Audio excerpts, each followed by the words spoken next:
I totally know what I'm going to talk about.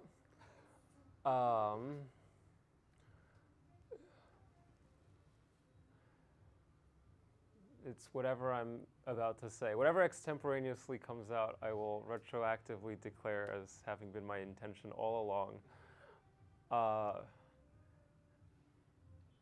Category theory and active inference are both fields that seem to have pretty high barriers of entry. And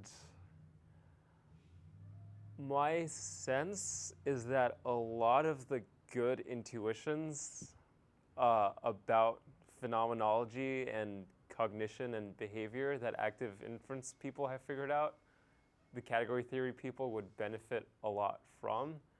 And I think a lot of the mathematical rigor and precision and tastes that the applied category theory people have could benefit the active inference community a lot. And I would feel excited about more cross-pollination. I mean, I guess that's what this whole conference is about.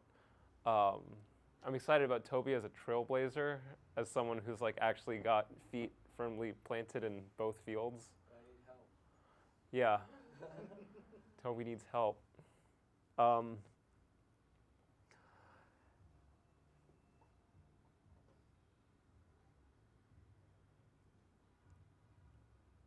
I feel also like a thing I want to underscore is that even though category theory and active inference on the surface seem like very different things, I think there's a core drive that's shared between the people who get super excited about both. And for some people, it manifests as like going deep into category theory, and for other people, it manifests as going deep into active inference. And I feel excited about getting a clear understanding of what this shared core drive is all about, what other fields or domains there are that are similarly motivated, and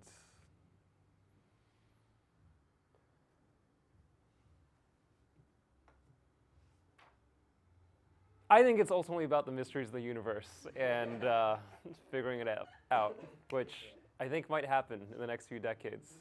So, the end. Thank you.